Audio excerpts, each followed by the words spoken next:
Capital Sonoro. Capital Político.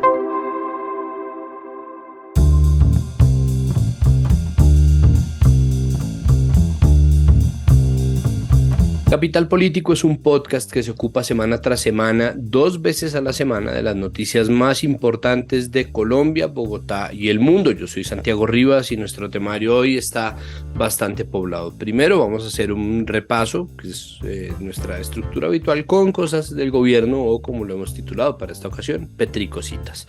Después vamos a hablar sobre en qué va el proceso de paz con el ELN, que es verdaderamente un tema importante, parece que está dando avances.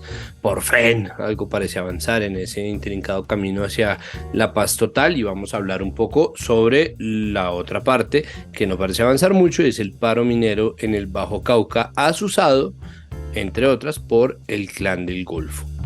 Para terminar, vamos a hablar sobre un proyecto de ley que busca regularizar y regular la maternidad subrogada, lo que antes se llamaba de forma muy incorrecta y violenta alquiler de vientres. Bueno, empecemos entonces con lo que está ocurriendo en este país.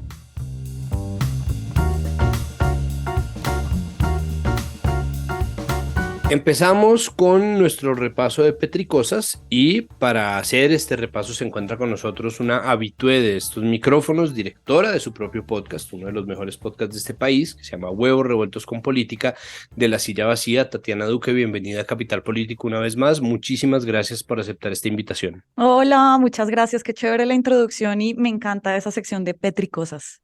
La Petricosas es una cosa fantástica, porque además podría incluso llamarse así un trabajo de geología o de paleontología. También, Petricositas. exacto. ¿Qué me encontré en la excavación? Entonces, De acuerdo. bueno, vamos a empezar a hablar de varias cosas. La primera de ellas es la investigación de la que está siendo objeto la representante a la Cámara, Susana Boreal. ¿Qué está pasando con Susana Boreal? Sí, yo creo que en inicio, entonces, el caso en la Procuraduría es un caso de posible nepotismo. Nepotismo es básicamente que tú contratas a alguien no por sus cualidades, sino por la relación cercana que tengas a esa persona. Hay consanguinidad y también una relación política, que es como tu nuero, bla, bla, bla.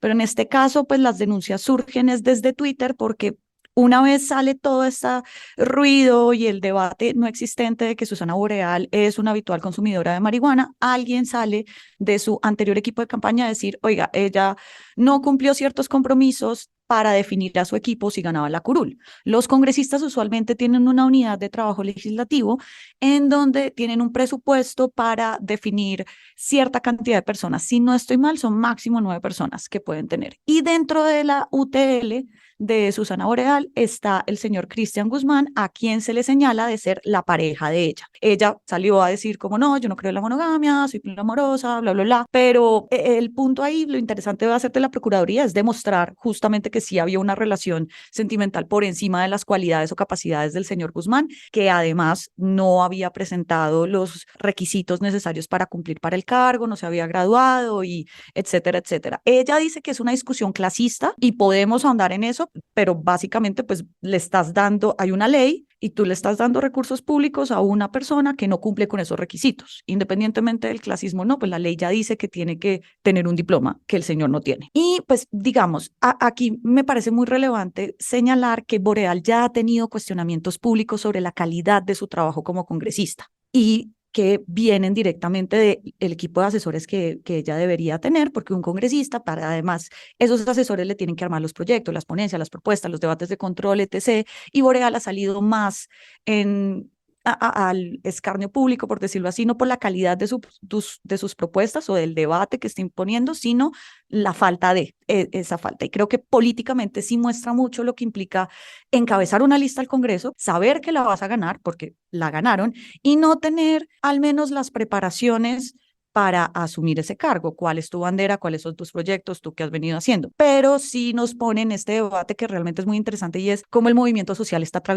aterrizando en el Congreso. Ella hacía parte de este movimiento social que sale del paro, que se une al pacto histórico, pero digamos, su desempeño político en el Congreso ha sido muy diferente a los de Pienso yo una Jennifer Pedraza, que llegó por el Partido Dignidad en la lista del centro y también viene del movimiento social mucho más articulado que era el movimiento estudiantil de Bogotá. Pero también como que estas discusiones ambientan mucho lo que vaya, por ejemplo, a suceder con la reforma política, que tiene una propuesta para bajarle los requisitos de edad a los congresistas, a los representantes como Susana Boreal de 25 años a 18 años y de senadores de 30 a 25.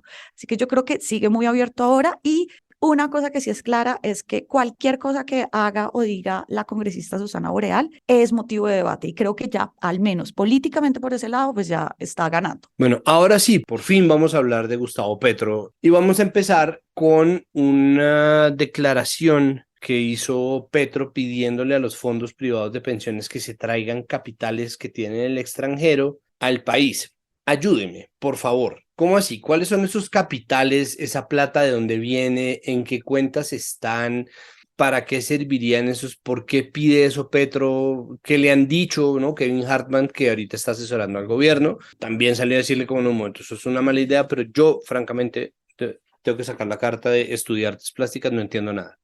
¿Qué capitales en el extranjero? ¿Cómo así? El cuento acá es que Petro, desde la entrevista que le dio a Cambio, él defendió pues la reforma pensional que la van a presentar el 22 de marzo. Y uno de los cambios que quiere hacer es que las cotizaciones que hacen los afiliados, o sea, las personas que cotizan para pensión, sobre los primeros 4 salarios mínimos de su ingreso vayan a Colpensiones. Al final esto quedó como en los 3 salarios mínimos según el último borrador y solo a partir de 3 o 4 millones para adelante, las puedan destinar voluntariamente a los fondos privados de pensiones. Y uno de los argumentos que da el presidente para esto es que los fondos no están generándole utilidades a la gente sobre sus ahorros. Y dice, los fondos privados ya no son un ahorro y la mitad de la plata la sacaron afuera. Y pues digamos, esto es una forma y voy a hacer como o sea, voy a tratar de decirlo como muy con plastilina, pero pues básicamente los fondos privados sí utilizan la plata para invertirla y generar unos réditos, por eso cuando uno le llega, si está en un fondo privado, pues le llega a uno como, a este ha sido su extracto y usted ha ganado un 0,6%, una cosa así. Y el régimen privado funciona como una especie de banco, o sea, son cuentas individuales, cada persona va ahorrando una parte del sueldo, los fondos lo administran y la pensión de cada persona depende de lo que ahorró, más la rentabilidad que se generó en el ahorro del fondo.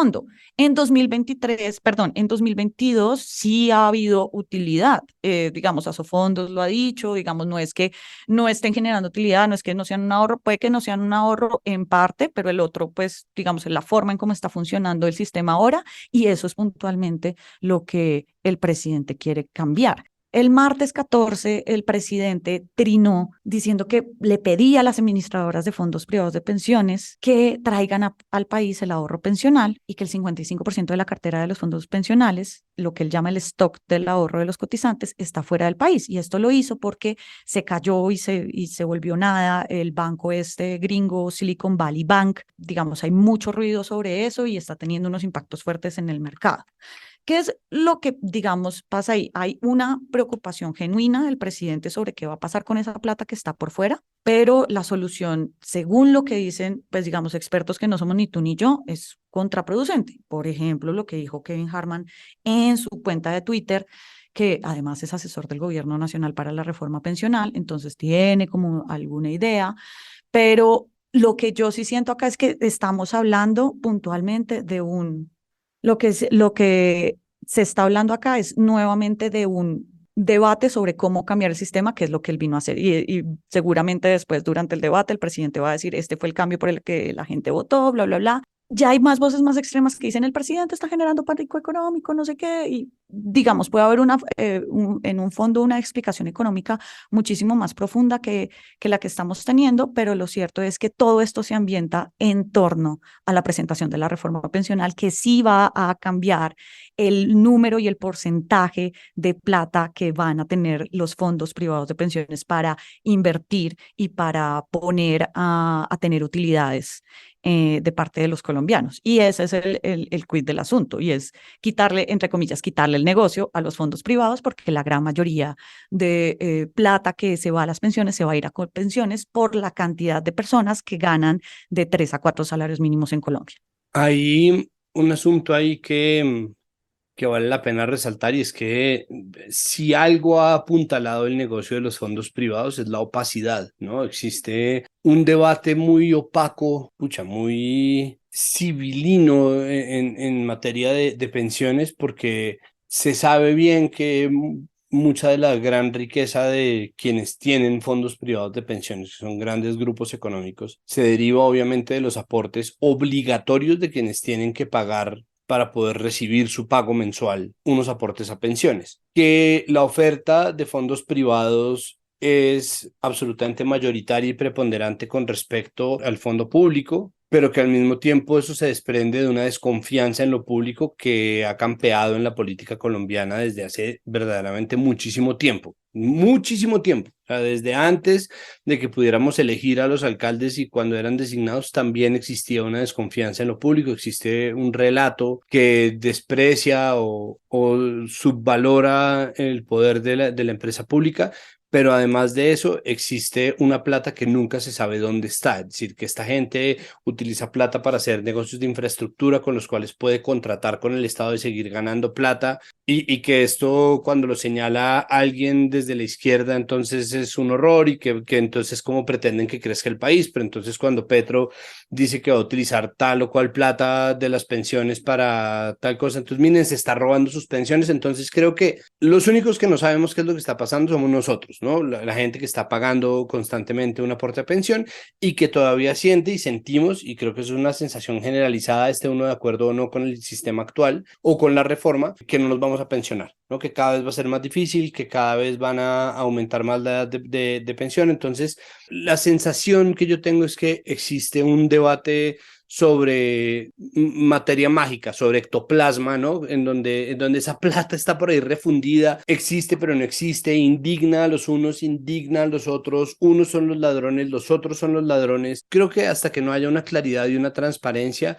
va a ser muy difícil. ¿Existe en el borrador de la reforma algún tipo de medida que conmine a la transparencia del sistema en cuanto a qué plata tiene uno más allá de lo que le llega a uno del extracto? Porque es que uno le llega el extracto de lo que uno tiene ahorrado, pues es un Excel, ¿no? Eso es como usted aportó este mes esto, tiene esto, más esto, pero esa plata en cualquier momento, ¿no? Es decir, con eso se especula, se invierte, si no es así no se gana plata, pero por el otro lado, si la plata se saca, ¿en qué momento se invierte en el Silicon Valley Bank y queda uno mamando, ¿no? A ver, yo no lo tengo a profundidad porque sobre todo uno es un borrador y se van a tomar una semana más para presentar la reforma. Entonces todavía hay mucha tela por cortar ahí. Pero lo que yo sí veo es que sí obliga a los fondos privados de pensiones a que sean muchísimo más estrictos para decir a dónde va esa plata. Ahora, ellos tienen, como son empresas privadas, pues ellos tienen la posibilidad de decir, no, pues yo veré dónde voy y yo veré dónde lo estoy haciendo. Lo que pasa es que también aquí toca dos cosas. El corazón de la gente de, pucha, ¿de dónde está mi plata? Y la otra es el bolsillo de las personas. Y no sé si a ti te pasó lo mismo, pero yo crecí con la idea de usted nunca se va a pensionar. Entonces, ¿para qué se preocupa por eso? Y creo que también es un debate que nos aterriza y de, pucha, a mí todavía me faltan 30 años para seguir trabajando y yo necesito saber cómo qué y yo qué voy a hacer con la plata.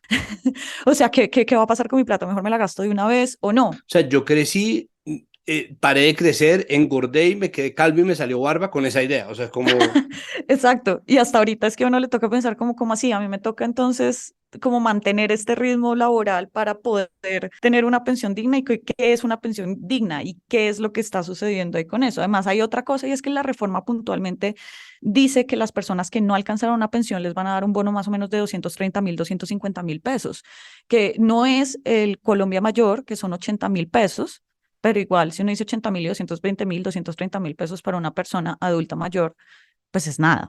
Entonces también nos pone otra vez como al debate de qué es lo justo, qué sería lo digno, qué sería lo posible sobre todo. Y en el debate de lo posible es que vienen a ver los cambios. La reforma, como ocurre con todas las reformas, entran de una forma en el Congreso y van a salir de una forma muy diferente. Por ejemplo, con la reforma de la salud, ni siquiera hay un debate, y hay un debate ya mismo en el Congreso, no hay porque no está planeado todavía, no tenemos ponencia, pero ya sabemos que la reforma cambió totalmente con las reuniones de Petro con los partidos. Y esto es lo que va a seguir sucediendo con la pensional y con la laboral, porque allá va a haber otro pulso gigante. venga, de hecho, esa es nuestra segunda petricosa, la reforma de la salud. ¿Qué pasó con los políticos? ¿Qué es lo que jalonan? ¿Cómo así que las EPS sobreviven? ¿Eso qué quiere decir? ¿cómo sobreviven? ¿En qué medida sobreviven? ¿Cómo cambia entonces la reforma a la salud? ¿Qué va a hacer Carolina Corcho si finalmente parte de lo que ella había dicho era que sacaba la reforma completita si eso cambiaba de forma estructural? Que es un poco la retórica de la doctora Corcho, ¿no? Tiene ese tono combativo. Al mismo Petro, que es un tipo tan terco, le ha tocado obviamente ceder y negociar y coalescer y hacer todo tipo de cosas pues que hacen los políticos. Entonces, cuénteme un poco con qué partidos conversó, cuál es el acuerdo al que llegó y qué es ese cuento de las EPS. Hay que saber que los tres partidos que están dentro de la coalición del gobierno, que son Conservador, Liberal y la U, que tienen reparos con la reforma, son los partidos que le dan los votos a la reforma, porque el pacto histórico solo no puede. Y esto es con mayorías. Si la gran apuesta del presidente es cambiar el sistema de salud, tiene que contar con esos partidos. De entrada, cuando fue radicada la reforma a la salud, los tres partidos dijeron, no, mijo, o sea, pues esto no puede pasar. Independientemente de que Dilian Francisca Toro sea médica, independientemente de que Roy Barreras haya hecho su carrera previa a la política como médico, o que se hayan beneficiado X o Y forma de Caprecom o de las EPS que existieron y que se acabaron, son gente que sabe de la política de salud en el país porque la han venido armando. Lo mismo César Gaviria, que fue pues durante su mandato que salió la famosa ley 100, bla, bla, bla, bla. Pero puntualmente ellos tienen la sartén por el mango ahora porque son los tres mayoría. Se empiezan a reunir y le proponen al presidente, porque el presidente lo pide, deme cambios y modificaciones a la reforma. Y ellos le dicen, perfecto, no acabe la EPS, quítele varios poderes. Por ejemplo, un poder que tienen las EPS ahora es que las EPS pueden contratar directamente con sus clínicas, laboratorios y hospitales. Y es como el meme de Spider-Man, ¿sí? Es como se contratan a sí mismos y reciben recursos del Estado. Eso se limitaría. Las EPS no se acaban puntualmente les cambian el nombre, creo que se llaman gestoras de vida o algo así, y van a recibir de los recursos que recibían, van a ser solamente como el 5% de lo que recibían por cada paciente o por cada persona afiliada. Otra cosa que cambia, que al menos le trae cierta tranquilidad a pacientes y personas que no tenían como muy claro cómo iba a ser el régimen de transición, es que las personas vamos a seguir teniendo la libertad de elegir a qué EPS nos afiliamos, a qué centro de atención primaria vamos y quiénes nos pueden atender. Que eso era una cosa que la reforma original no tenía. La reforma original decía, se acaban las EPS, se construyen 2.500 centros de atención primaria o CAPS, y si usted vive, voy a hacerlo con el ejemplo bogotano, si usted vive en Usaquén, usted solamente puede ir al CAP de Usaquén. Pero si, no sé, pero si me enfermé en Engativá, bueno, pues ahí miramos a ver si una puede hablar con la otra y usted llega ahí. Entonces, digamos como que hace un poquito más fácil en el papel cómo puede hacer la atención primaria de las personas. Pues sí, es decir, así como dirían, Francisca Toro es médica, Roy Barreras es médico, Carolina Corcho es médica, ¿no? Como que sí, se está un poco tramitando entre gente que supuestamente sabe de qué está hablando, más allá del cambio que esto represente, más allá de lo que quisieran o sienten que se necesita, más allá de la ideología, termina siendo un asunto de tejemaneje político, ¿no? Es decir, podría de verdad estarse discutiendo esto con gente de la profundidad de Miguel Polo Polo, Ernesto Macías, se podría estar hablando con Gustavo Bolívar, es decir, esto podría estarse negociando entre personas que no tuvieran ni idea, pero el punto es que tienen los votos, ¿no? Y finalmente termina siendo así como funciona la política y creo que pues ese es parte de lo que se sabía que iba a pasar, es la política funcionando, le ha tocado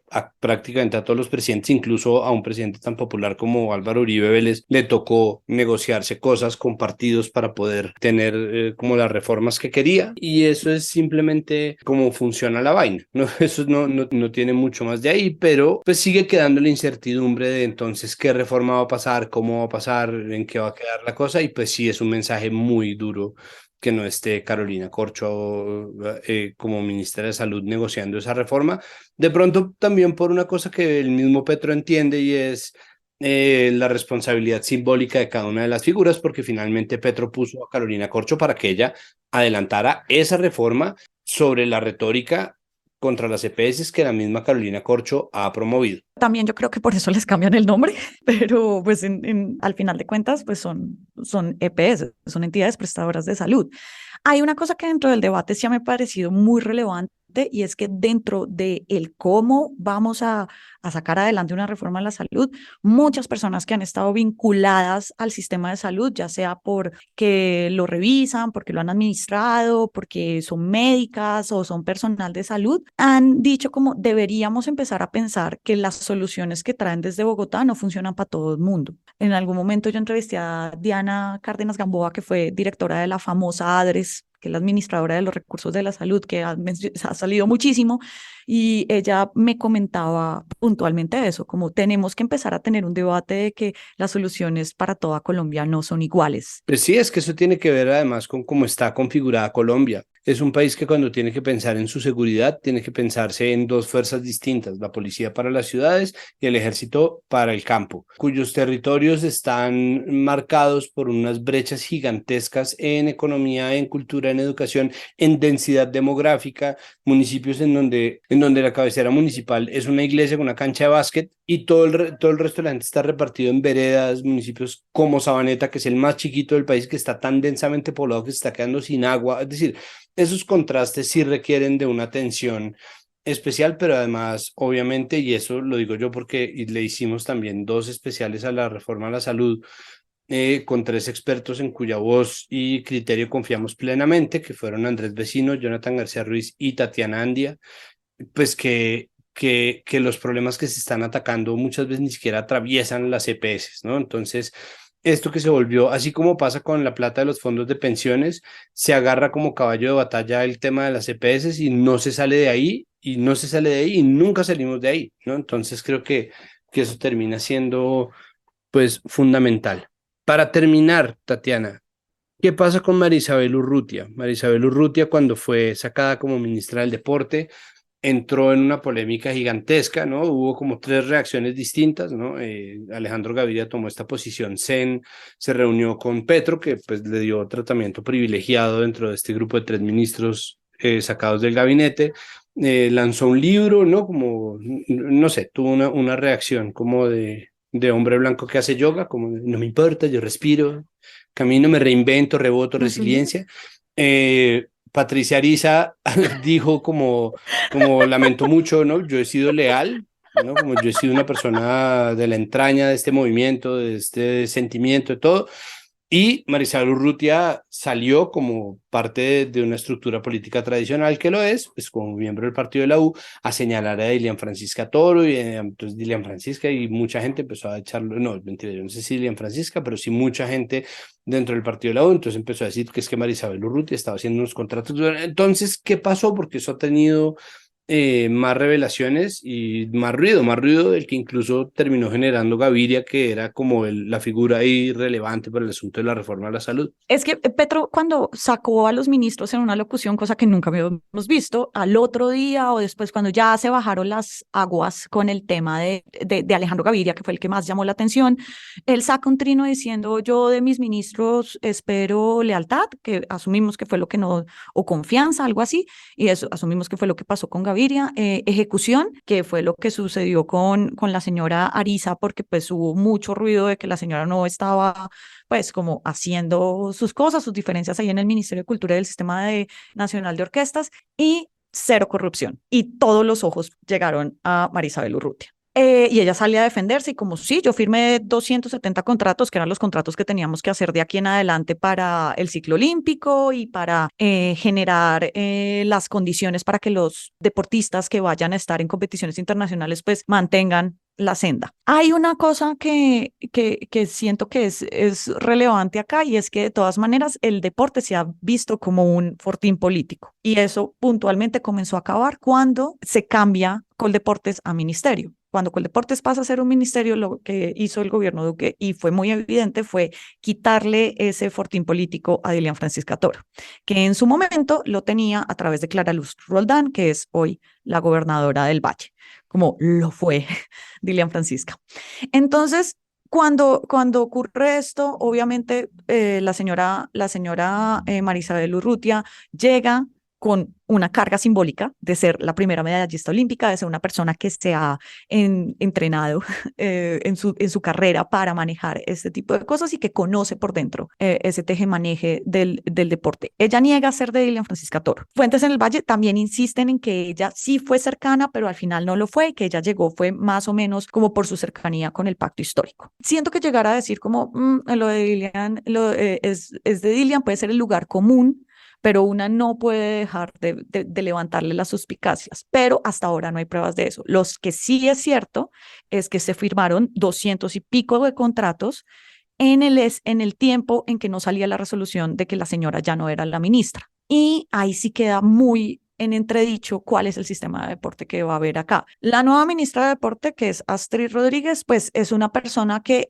nadie conocía, además del presidente y seguramente pues de la persona que le recomendó, pero en ese momento nadie lo conocía y la señora viene de ser educadora, de trabajar muchos años en la pedagógica en Bogotá y que también tiene esta carga simbólica de voy a coger a nadie que sea cercana a nada de lo que tenga que ver con deporte, sino que haya teorizado sobre el deporte, a ver qué nos sale. Y francamente es sorprendente, sobre todo porque es que no le ponemos mucha atención a lo que sucede con el deporte como ministerio y cuáles han sido las ganancias que hemos tenido con que Colombia tenga un ministerio dedicado puntualmente al deporte. De hecho, si se mide por logros o por méritos, pues tendría que ser, pues, cuántas medallas olímpicas tenemos, cuánta infraestructura deportiva tenemos, y en eso todavía estamos relativamente cojos porque el ministerio lleva muy poco tiempo. Claro, sí es muy difícil, pero sí hay una serie de logros puntuales que es lamentable que no estemos viendo, como por ejemplo la Liga Femenina. O sea, no puede ser que nosotros sigamos teniendo, o sea, es cierto que la FIFA saca a los países en donde el Estado interviene en las ligas, que son empresas privadas, pero al mismo tiempo es de verdad ridículo e inaudito que nosotros no tengamos una liga femenina, que el Estado y que el gobierno se trate, o al menos se dé una pela real por sacar adelante, ¿no? Creo que hay un diálogo ahí que falta y que existe una gestión que no se está haciendo. Que también es muy complicado, que también es complicado porque la liga femenina sería el Estado meterse en asuntos puntuales de privados, porque Di Mayor, a pesar de que todos seamos hinchas de un equipo de fútbol, Di Mayor es privado y por eso Yesurum dice como yo puedo hacer lo que quiera, pero sí, y han quedado cortos y se quedan como, y también porque hay una red de apoyos y amiguismos y todo esto para evitar, yo creo que más que plata, lo que necesita la liga, por ejemplo, femenina, es voluntad política que no hay ahora. Sí, que no existe. Y además, claro, pero la voluntad política es también económica. Es decir, lo que necesitan es garantizarle a los equipos que van a tener plata suficiente para que no se sienta el gasto que ellos suponen que tienen que hacer. Tatiana, muchísimas gracias por acompañarnos en este repaso de cosas, mucha temas, hay mil, pero creo que escogimos los que tocaba rescatar de alguna manera. Muchísimas gracias. Petricosas, no, gracias por invitarme y aquí siempre a la orden. Continuamos este episodio de Capital Político con un tema de altísima sensibilidad que toca obviamente una de las agendas cruciales del gobierno Petro, y esta es la paz total, porque las negociaciones con el ELN siguen su camino, estuvieron en México y se van de México y se van con un logro que es verdaderamente significativo, y es el acuerdo acerca de una agenda de negociación. Si tienen memoria de cómo fueron los acuerdos con las FARC, también se celebró en su momento haber llegado a un acuerdo acerca de la agenda, pero el ELN plantea unas dinámicas más complejas. Y bueno, para entender las implicaciones de eso se encuentra con nosotros Luis Eduardo Celis, investigador de Pares Colombia en materia de conflicto y paz. Luis Eduardo, bienvenido a Capital Político, muchísimas gracias por aceptar esta invitación. Santiago, a ti, muchas gracias por esta oportunidad de diálogo y a toda la audiencia de Capital Político. Lo primero es, ¿qué representa haber logrado una agenda? Porque se entiende, y creo que este tema tendremos que repetirlo cada vez que hablemos del ELN, pero ¿por qué se entiende al ELN como una guerrilla tan distinta como fueron las FARC en su momento? Y pues bueno, ¿qué representa este logro de tener ya como un guión de las negociaciones? Bueno, primero que todo decir que el ELN va a cumplir 60 años el próximo año, entonces que es la última de las organizaciones guerrilleras de nuestro alzamiento armado que inició en los 60 y que la única forma de solucionar esto es en una mesa, que tengamos una mesa, la sexta mesa con el sexto presidente, pero con la buena noticia de que ahora creo que sí vamos a tener posibilidades de lograr un acuerdo exitoso porque es un gobierno que tiene dos identidades grandes con el ELN, la importancia del cambio y la importancia de la participación de la sociedad. Esas dos cosas no las teníamos antes. Y ahora también tenemos pues la buena noticia de que el ELN es una prioridad. O sea, dentro de todo el marco de la política de paz total, el ELN es una prioridad y eso está avanzando. Ya como tú dijiste, tenemos una mesa, tenemos una agenda. Y la agenda es muy importante porque la agenda es como la ruta de trabajo, ¿no? O sea, como si no hay una ruta de trabajo, pues se podría uno perder. Entonces sí se requiere una agenda y podemos hablar con más detalle de la agenda, pero la agenda que se conoce como el Acuerdo de México, que se firmó el pasado viernes 10 de marzo en México precisamente, y que es una buena noticia. Hablemos un poco sobre la agenda que hay. ¿Qué quedó? ¿Cuáles van a ser los puntos claves de esa hoja de ruta? Pues la agenda es exactamente, tiene la misma estructura de la agenda que había construido el gobierno del presidente Santos y el ELN. No tiene ninguna variación en cuanto a la estructura. Esa estructura tiene cinco grandes puntos. El primero, que es como el corazón del proceso, es la participación de la sociedad. El ELN ha sido consistente en afirmar y en mantenerse en el punto de que está interesado en un acuerdo de paz siempre y cuando la sociedad en su diversidad participe. Hay personas que consideran que eso es inviable, que eso es gaseoso, que eso no se puede concretar. Yo difiero a esas opiniones. Yo creo que la participación de la sociedad es perfectamente concretable, perfectamente constitucional y que se puede llevar adelante. Entonces, primer punto, participación de la sociedad. Segundo punto, una democracia para la paz, que yo entendería como los cambios que hay que hacer para que la democracia tenga mayor rigor y mayores posibilidades de llevar la vida en comunidad de manera pues, virtuosa, si se me permite la expresión, alejado pues por supuesto de la violencia y de todas las dificultades que hemos tenido. Entonces el segundo punto se llama democracia para la paz.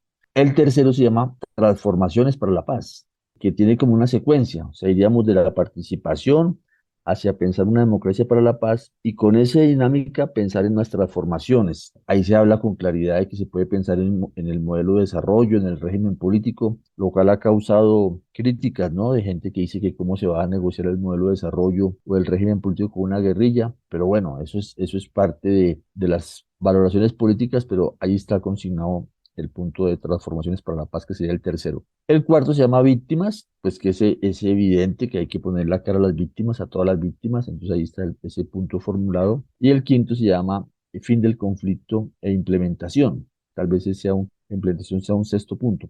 Esa es la estructura de la agenda, Santiago. Por supuesto, es la misma agenda que se acordó en el gobierno Santos, que lideró el señor Fran Per en su momento por parte del gobierno, pero ya cada uno de esos puntos sí tiene unos desarrollos, o sea, se tiene como una idea de qué se entiende por cada cosa, cómo se entiende, cuáles son los énfasis. Esa es la agenda que se firmó el pasado 10 de marzo.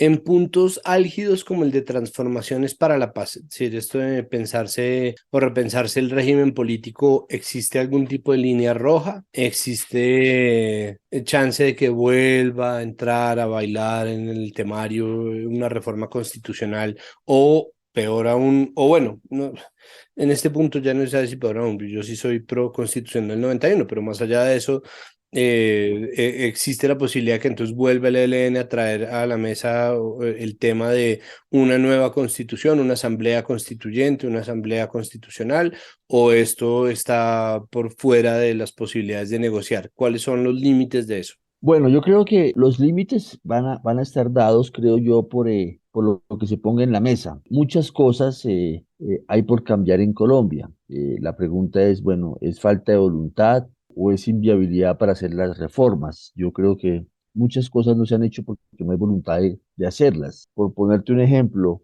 las regiones donde permanece la violencia, muchas tienen problemas de conectividad. O sea, si tú vas a ir al Catatumbo, Arauca, Putumayo, al sur del Meta o al Guaviare, para colocar 4 o 5 regiones donde hoy permanece la violencia, tenemos un problema de comunicaciones, de vías. Entonces, ¿eso por qué no se ha hecho? Bueno, yo creo que no se ha hecho porque no ha habido la decisión de hacerlo, de ver la importancia de esas regiones, de integrar regiones. Entonces, para colocarte ese ejemplo, decir, las cosas que se coloquen en la mesa hay que ver la viabilidad. Ya si una propuesta de Asamblea Nacional Constituyente surge en el marco del debate, yo no sé si va a surgir o no, pero lo que sí creo es que esta negociación es perfectamente viable, con un sentido de participación, de pensar la democracia y pensar las transformaciones. Y lo otro que es interesante es que esta negociación está jalonando la idea de un acuerdo nacional. La idea del acuerdo nacional es del presidente Petro. El presidente Petro es el que ha formulado la idea de hacer un acuerdo nacional. Y yo creo que está dando las puntadas de ese acuerdo nacional. La presencia del señor José Félix Laforí en esta delegación y defendiendo este proceso, si tú lo escuchas en sus declaraciones, ves un hombre de la primera línea del uribismo diciendo que lo que se requiere es una paz política y unas transformaciones. Eso no lo habíamos escuchado antes y es buena noticia que una persona como el señor Laforí, pues que ha estado en una orilla del debate político y de los intereses, ahora esté hablando de que este proceso puede tener el horizonte de una paz política y de un gran acuerdo nacional. Eso del gran acuerdo nacional son sus palabras textuales. Entonces, eso es importante resaltar que esta negociación puede jalonar la idea de un acuerdo nacional. ¿Cómo se plantea dentro de la hoja de ruta de los acuerdos con el ELN el desmantelamiento de las distintas economías atadas a la violencia y que sostienen las acciones del ELN? ¿Existe, como existió en algún punto hasta ahora y por cuenta del gobierno Duque sin éxito en la implementación del acuerdo con las FARC? Existía pues estaba el acuerdo sobre drogas, suplantación de cultivos, el punto número uno era el campo y la tierra. ¿Cómo va a funcionar la cosa con el ELN en términos de economía? ¿Qué se le ofrece a ellos o cómo se propone el desmantelamiento de esa estructura? Evidentemente que el ELN es una organización, digamos, lo que se ha mantenido en la ilegalidad y que desde esa ilegalidad ha hecho muchas cosas que son censurables y como son censurables las cosas que han hecho otros actores en el marco del conflicto. Pero sobre ese punto en específico de la economía, yo creo que el ELN tiene interés en permanecer en los territorios donde ha estado, o sea, digámoslo, tiene una vocación de permanencia en los territorios donde ha estado. Creo que es una de las cosas que valdría la pena pensar en este esfuerzo de paz total y es el desarrollo de los territorios en una perspectiva de paz con los grupos que haciendo la paz puedan permanecer en esos territorios. Y ahí están todos los temas de la economía. Entonces, la primera consideración es, ellos tienen interés, creo yo, en el desarrollo territorial y tienen interés en que muchos temas que hoy son críticos y problemáticos, como por ejemplo narcotráfico o minería enmarcada en la ilegalidad, se pueda discutir. O sea, creo que ellos tienen interés, mucho interés en colocar el tema del narcotráfico y en colocar el tema de la minería como temas que hay que resolver, lo cual es una buena noticia. O sea que mientras nosotros nos mantengamos en el narcotráfico o sin ordenar los territorios, para el caso de la minería, pues estas violencias se van a reciclar. Entonces, ellos tienen, creo que, apertura a esos diálogos y a esas concertaciones. ¿Existe una geografía de esta agenda? ¿Existe un guión también para ir tratando los asuntos que atañen a territorios específicos, tratándose de una guerrilla tan fragmentada como lo es el ELN?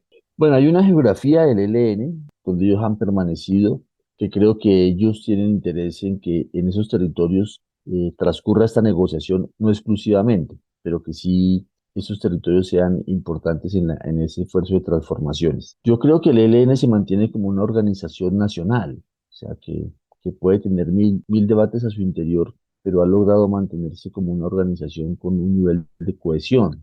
La mesa que está funcionando representa el conjunto de la organización, tienen un mando responsable. Creo que hay unos mitos alrededor del ELN que no corresponden a la realidad. El mito de que allá todo el mundo es un desorden, que nadie obedece, pero indudablemente que esa geografía va a ser muy importante. Entonces ahí hay como 5 o 6 regiones que son claves para este esfuerzo. Arriba está Arauca, Catatumbo, el sur de Bolívar, casi que todo el Pacífico, desde el Chocó hasta Nariño, No es que el ELN tenga el control de todo el Pacífico, sino una presencia y un conocimiento de partes del Atrato, del San Juan, del Baudó, del Pacífico caucano y nariñense, la importancia del sur de Bolívar, Bajo Cauca y Nordeste antioqueño.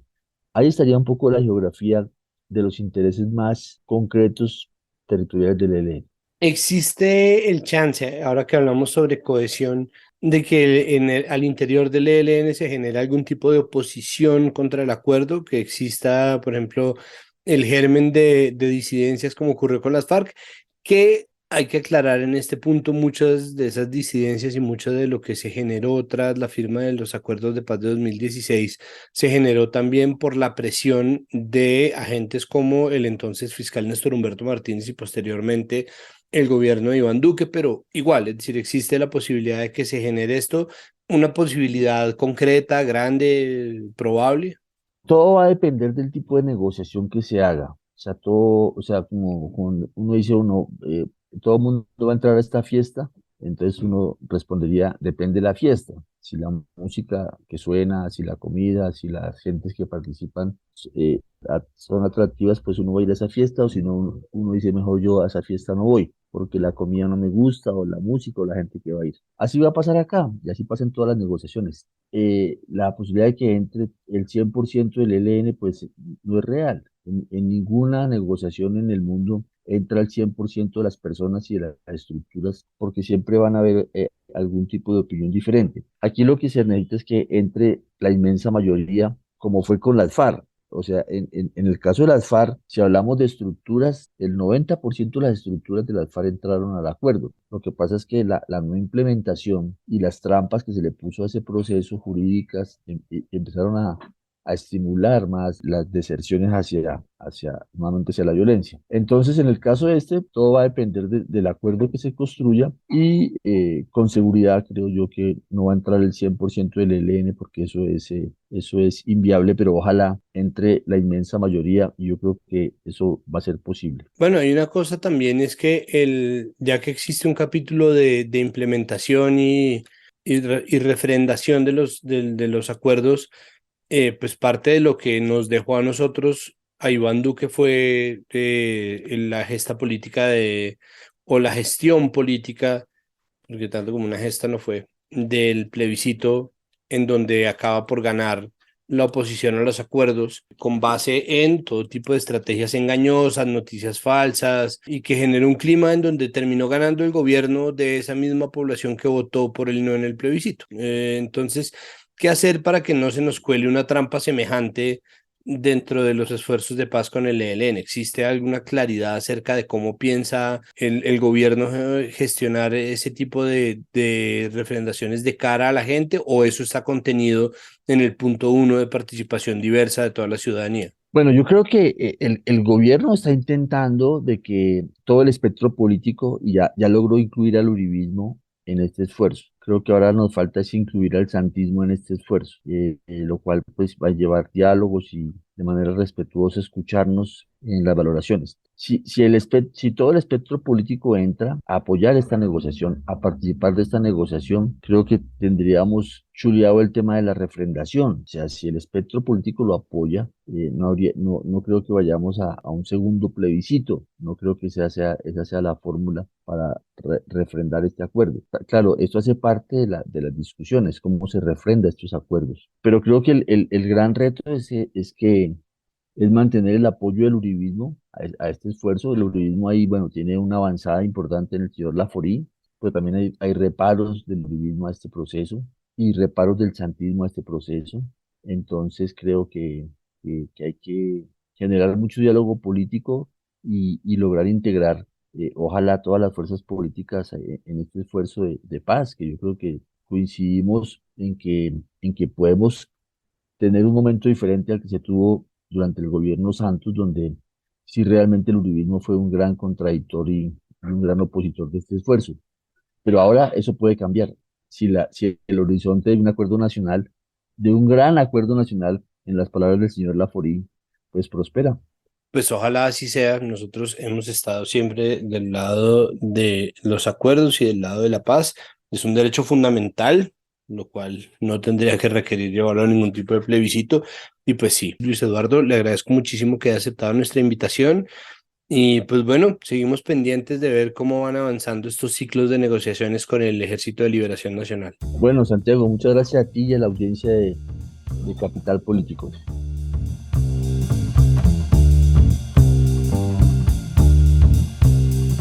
Como una especie de coda a este episodio, logramos conseguir una entrevista con uno de los voceros líderes del paro minero que está teniendo lugar en el Bajo Cauca antioqueño. Juan Pablo Conto le hizo esta entrevista a ese líder. Bueno, esto es lo que resultó en un intercambio de mensajes, porque obviamente la distancia, la señal, las circunstancias. Pero bueno, adelante, Juan Pablo. Santiago, el paro minero en el nordeste y el Bajo Cauca antioqueño, que afecta a 16 municipios de Antioquia, Córdoba, Sucre y Bolívar, pone sobre la mesa un debate social, ambiental y de violencia muy complicado. Desde que el gobierno decretó que iba a frenar la minería ilegal y autorizó a la fuerza pública a destruir maquinaria pesada a quienes no cumplieran con la ley, los mineros exigieron, por su parte, que retiraran dicho decreto. La situación de violencia se fue complicando, el gobierno movió fuerza pública en estos días para controlar la situación, al tiempo que denunciaba que el clan de Golfo estaba incentivando la protesta, que estaba detrás y buscando réditos a partir de esta movilización. Pero entonces, para entender un poco qué está pasando y escuchar, digamos, una de las partes envueltas en este conflicto, decidimos conversar con Saúl Bedoya, vocero del Comité Pro Paro Minero. Bienvenido, Saúl. Un cordial saludo, muchas gracias de parte de Saúl Bedoya, vocero del Comité Pro Paro Minero del Bajo Cauca de Valdivia, del sur de Córdoba, sur de Bolívar, del nordeste antioqueño con vocación nacional. Saúl, ¿por qué empieza el paro minero? ¿Qué lo detona? Bueno, en primera instancia por las afirmaciones y declaraciones y manifestaciones del señor Iván Velázquez, quien en el municipio de Tarazá el día 17 de febrero, de manera taxativa, acérrimamente manifestó de no descansar hasta no acabar hasta con la última maquinaria del territorio. Eso nos motivó a que, en primer lugar, siendo un hombre de talante y todo lo que se ha empeñado en el país y fuera del país, lo ha llevado a cabo, entonces lo que hicimos fue creerle, y porque le creímos salimos con tal de evitar de que no lo hiciera. Mas, sin embargo, es triste ver cómo en la quebrada del Caribona en el día de ayer, entre Regencia y Villa Uribe, se dieron esos hechos desobligantes de parte del gobierno, que es triste que en medio de un diálogo, en medio de una concertación, se estén dando esos escenarios. ¿Qué territorios están hoy en paro y quiénes lo conforman? Bueno, los que estamos en la protesta pacífica, precisamente el sur de Córdoba, precisamente el sur de Bolívar, precisamente Valdivia, precisamente Tarazá, precisamente Cáceres, Nechí, Zaragoza, El Bagre, el Bajo Cauca y Valdivia, sur de Bolívar, sur de Córdoba, nordeste antioqueño. Y hay otras voluntades sumadas por Iticá, por esas otras partes que hoy se sumaron. Para no ser irresponsable no puedo afirmar nombres, pero sí tengo la seguridad que en muchas partes del país hoy sumaron voluntades a esta causa legítima dentro del derecho legítimo a la protesta pacífica. ¿Qué se pide desde el paro minero? Bueno, lo que estamos buscando es precisamente lograr una minería responsable. Hacemos parte de la voluntad de quienes queremos formalizarnos y legalizarnos con responsabilidad ambiental, por supuesto. De hecho, que de nosotros nace la inspiración del distrito. Más allá de que el gobierno lo tenga en su política, de nosotros ha nacido esa razonabilidad de entender que no podemos seguir trabajando en el territorio con la fotocopia y la cédula. Si quienes sabemos de esto y lo entendemos, por eso pedimos que la maquinaria amarilla debe estar incluida a todo costo. De hecho, entendamos que deberán ser revisadas, reguladas y darle esa parte de tranquilidad al gobierno que haga todas sus intervenciones dentro de la norma de la ley. Sobre eso no nos vamos a poner, pero sí debemos garantizar al territorio, en especial a las comunidades, de que para garantizar esa minería responsable la maquinaria amarilla es indispensable. ¿Cuál ha sido la respuesta del gobierno y cómo la reciben o la han recibido ustedes? Es interesante poder dar ese parte de tranquilidad también a la comunidad y por supuesto agradecer enormemente al alto gobierno, en especial al ministro Prada y todos los coadyuvantes que de alguna manera apalancaron la posible acercamiento a través de una carta certificada y firmada por el ministro Prada. Bendito sea Dios y a ellos todos bendiciones y por supuesto al señor presidente Gustavo Petro en que podamos estar cuanto antes sentado en la Casa de Nariño tratando los temas pertinentes al caso. Se habla de que hay un impulso del clan del Golfo y que este se ha metido buscando sus propios intereses dentro de este contexto. ¿Cuál es la situación del Bajo Cauca antioqueño, el Nordeste en este sentido, y el papel que están jugando los grupos al margen de la ley en este territorio? Bueno, yo lo único que sí estoy seguro es que a quien represento es una lucha legítima por la dignidad del minero, en que se le respete el derecho al trabajo y se le garantice. Más allá de que a esto esté inmerso otras voluntades, no es de mi soporte responder ni especificar porque pues no tengo el conocimiento pleno de lo que se pregunta.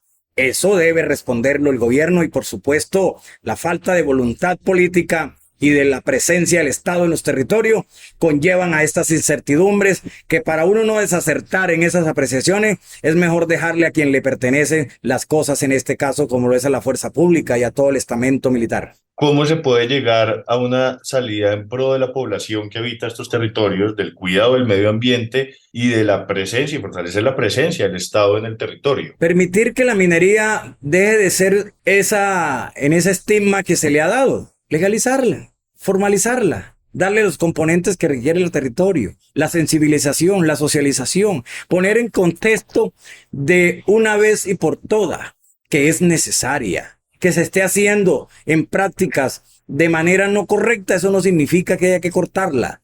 Pues vamos a civilizarla y eso parte de la iniciativa que el gobierno tome en serio, poner a las comunidades en el territorio donde debe explorarse y explotarse minería y delimitar en el POT o en PMA de todas esas cosas que requieren garantizar un territorio donde se puede, donde no se debe, cómo se debe. Muchas gracias, Saúl. Muchísimas gracias por oportunarme este espacio tan importante.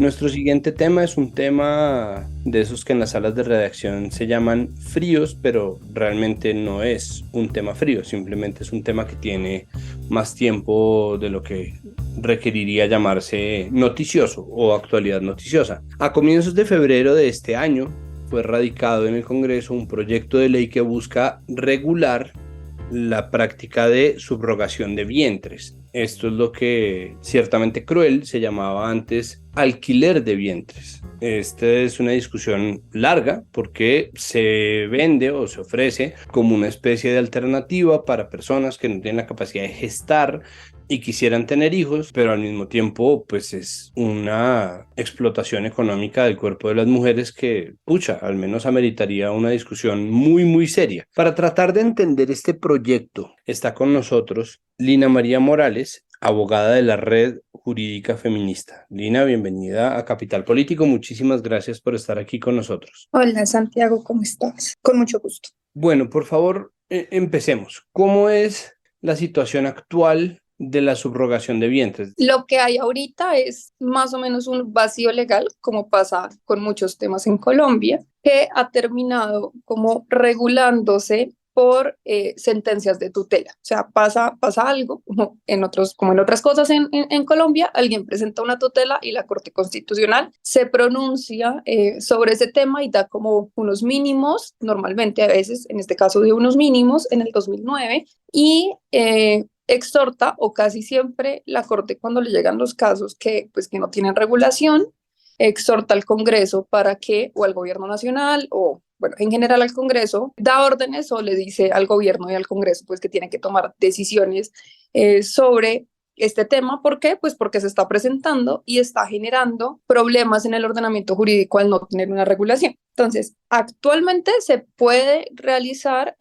acuerdos de subrogación de la gestación y tiene unas cláusulas, como unos mínimos que estableció la Corte en una sentencia del 2009, una sentencia de tutela, entre los que está, pues que llama mucho la atención, que no, o sea, la mujer que gesta no puede estar relacionada genéticamente con el bebé o con la bebé, no puede haber un acuerdo económico, o sea, no podría haber una contraprestación económica, tendría que ser altruista, pero no hay, digamos, como mucho más allá de lo que estableció esa sentencia. Este proyecto del que hablas llega al Congreso hace poco, hace menos de un mes, porque se presentó una tutela el año pasado por parte de un señor que por medio de un acuerdo de voluntades, por medio de uno de estos acuerdos de voluntades, tuvo un bebé y él busca o le pedía a la corte que se modificara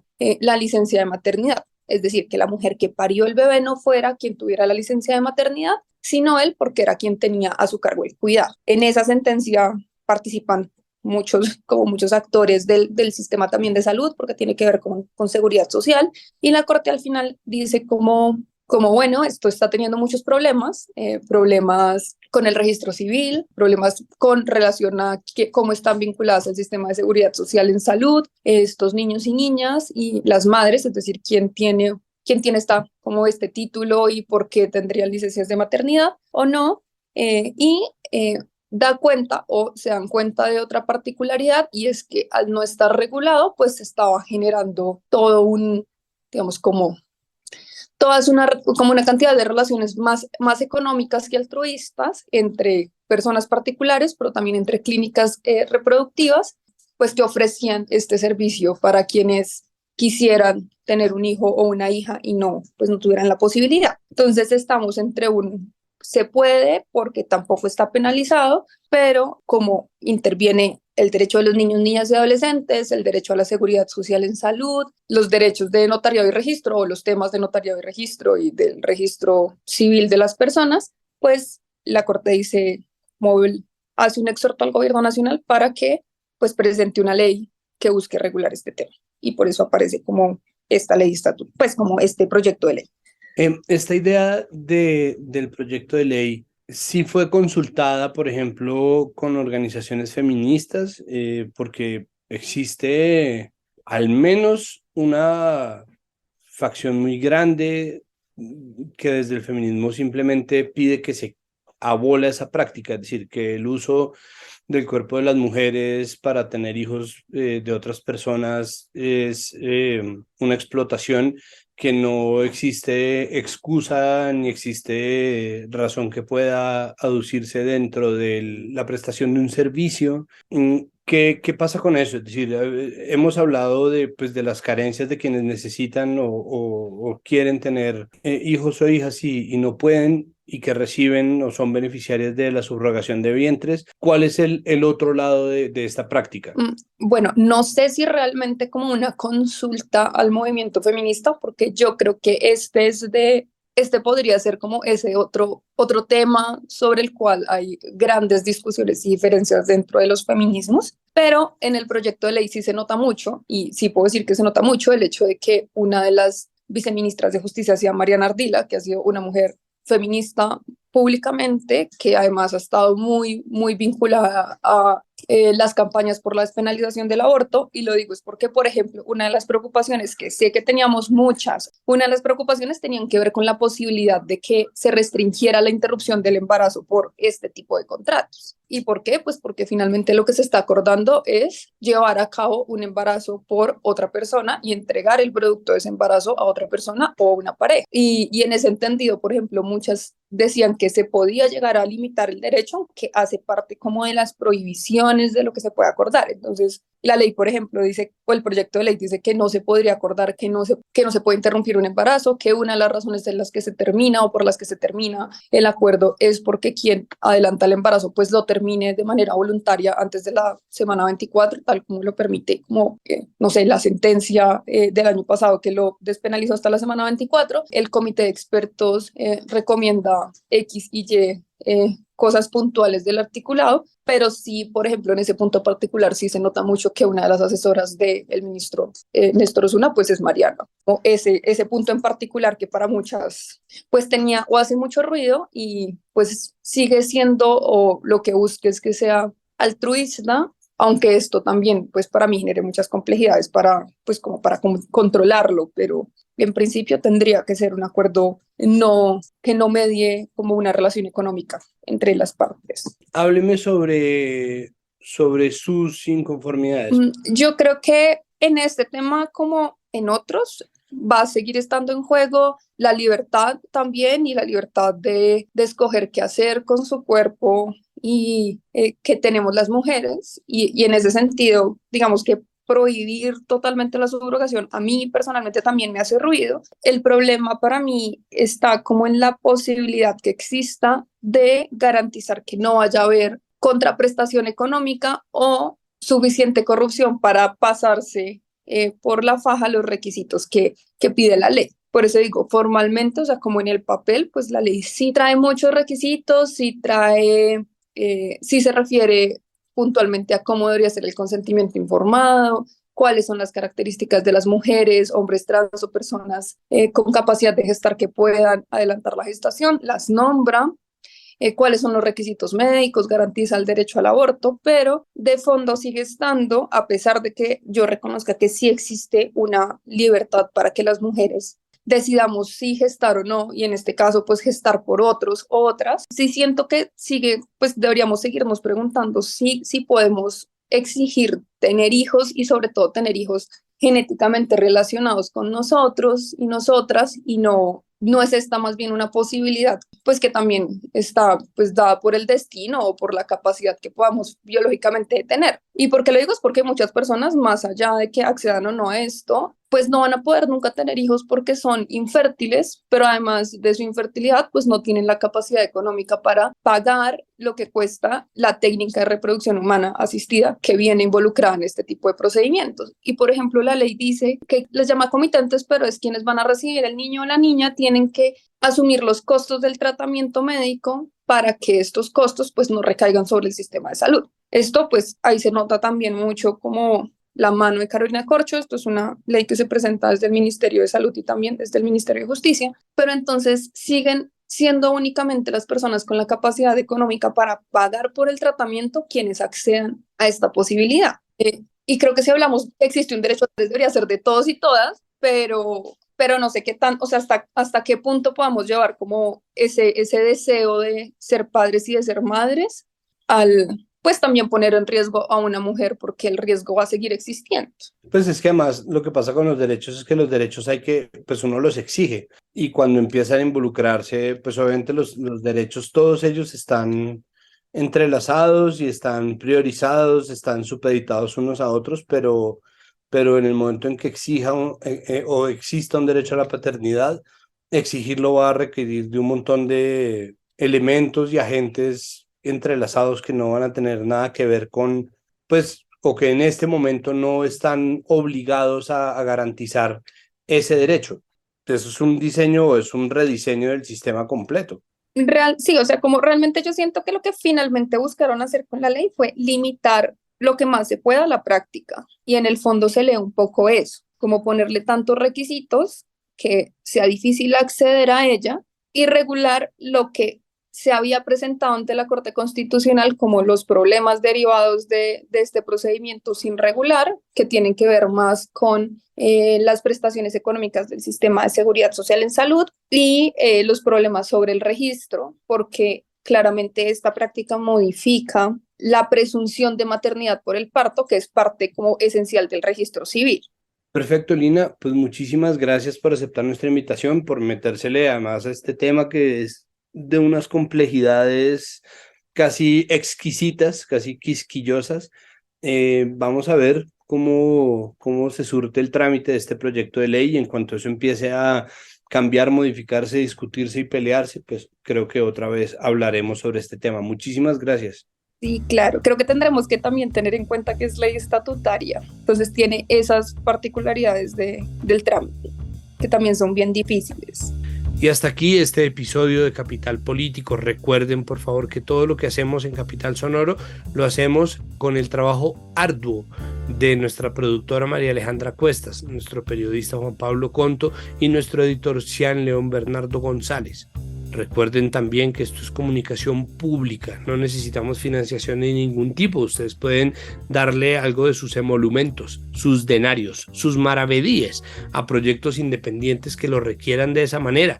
Nosotros necesitamos de ustedes que nos oigan, que nos acompañen y que por favor nos comenten y nos recomienden, y ojalá nos califiquen. Si ustedes escuchan este podcast en una plataforma que tiene la posibilidad de calificarlo y les sale del corazón darnos una buena calificación, estamos muy agradecidos. Recibimos, por supuesto, todo tipo de comentarios, pero sobre todo, por favor, si les gusta, si sienten que aprenden de la mano de Capital Político, recomiéndennos en sus redes sociales para que crezca la conversación alrededor de los contenidos que hacemos en Capital Sonoro y por lo tanto crezca también nuestra comunidad y nuestra audiencia.